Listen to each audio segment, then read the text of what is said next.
Hey guys, John here. Today I'm going to be teaching you how to make this patch called Game Sequence in Vital.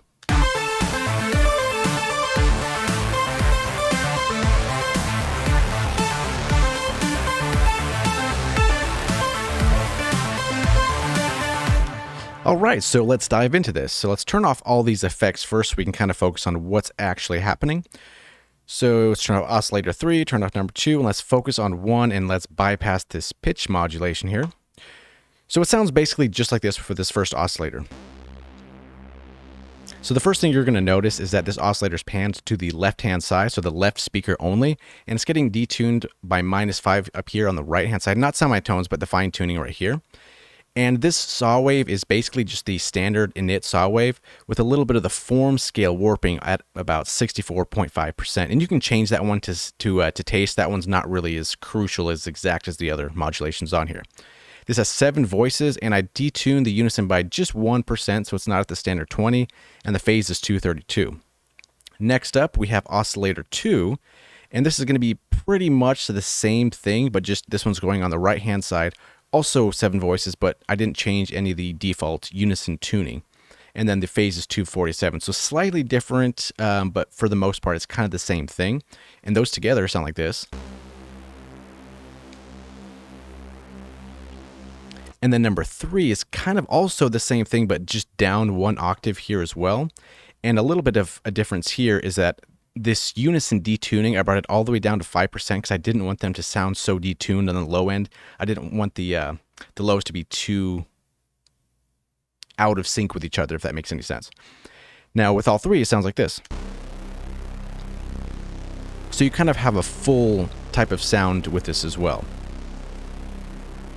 Now let's talk about some of the filtering. So the filtering for these two, I'm using both filters. The first one is just going to be filtering Oscillator 1, so this top one up here. Filter 2 is just going to be Oscillator 2 and Oscillator 3. So these two oscillators are going into this filter.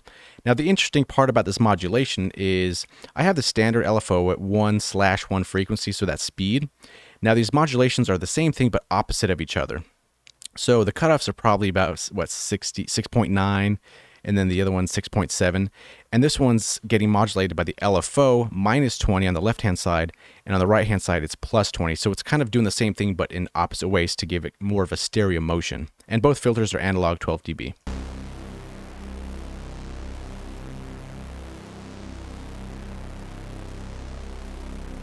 And then I did crank up the resonance slightly. I did want them to match. You can go here, right-click and enter value to have them both at 30. So they're kind of the same as well. And that's pretty much the most part of how the sound moves. The attack of the main envelope here, basically no delay, not really any attack or hold. The decay and the sustain is kind of to taste as well as the release. But if you want the exact values, decay 0.337, sustain 0.625, and release 0.023. So it sounds like this. Now really where this patch starts to become a sequence is using the random down here. Now I have all these 3 bypassed, so let's take a look at what we're doing here. So in our pitch, this little keyboard here, if we click this here, I just have these 3 notes selected here, these purple ones. And they're all going to be the exact same on each oscillator. And it's going to be the, where it says here, transpose snap. So it's only going to hit those notes when the modulation takes place. So you're keeping it in 3 notes. And same for this one is here, these same 3. Now let's engage all this pitch modulation here, or this pitch modulation. So unbypass that, unbypass this, and then unbypass this. So I did play around with a lot of these values. It's 49.99, but I just entered 50. I tried different ones for the low end, for the top end kind of things. I found that keeping them even makes this patch much more cohesive and constant. So with those going on, this is what this sounds like. And we can see this happening down here because this is selected on sample and hold, because I think the default is Perlin. So if you go down to sample and hold, it's going to give you those kind of square wave type of transposition modulation. And the frequency here is 1/16th.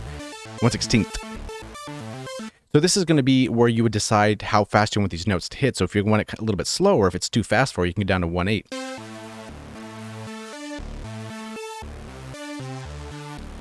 But I felt with something like this, it seems 1/16 sounded a lot better. So here's with the drums in the background. Which that's cool. It's a little too slow for me, but if you like that sound, go for it. This is where you change that speed here. Here's 1/4.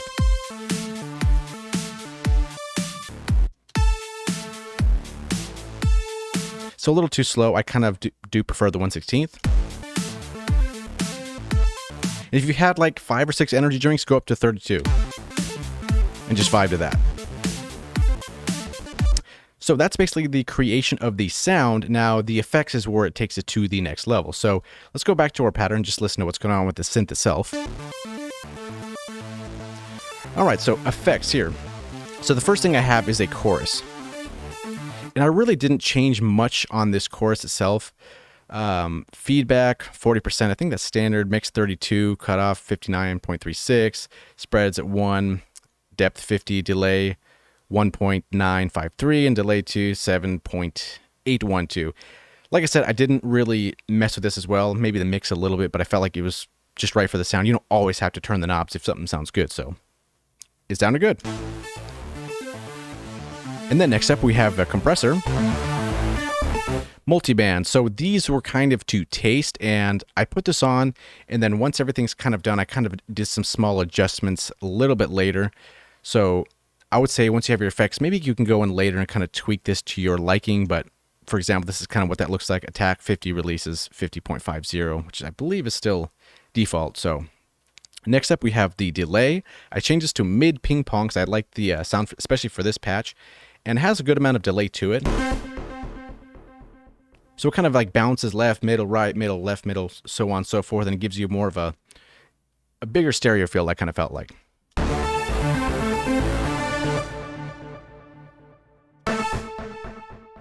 And then next up, I did a little EQ here. So on this first one, I cut it off here at about 49 hertz, so close to about 50.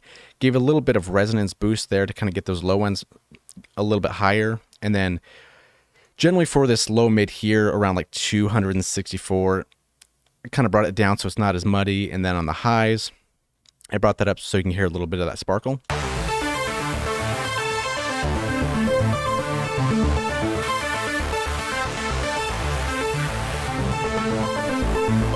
Without the EQ, it sounds cloudy and just not really defined.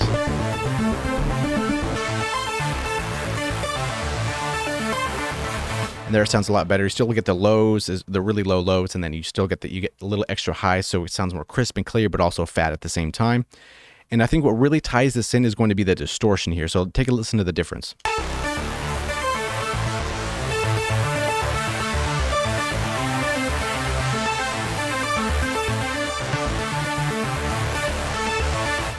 You can really hear the difference of this distortion on the low end notes. So the third oscillator that's down 1 octave down here. So take a listen with and without the distortion.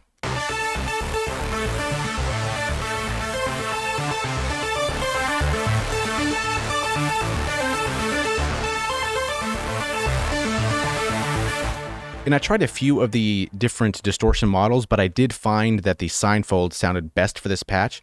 And I cranked it up and then just a little bit of mix. So mix 0.170 and the drive is 6 dB. So I didn't touch any of the ones down here because I didn't need to.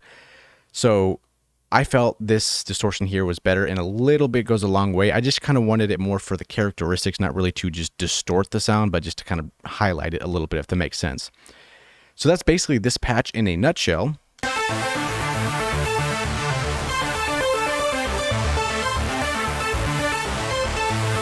And then you put a little bit of drums in the background, and that's all you need to do.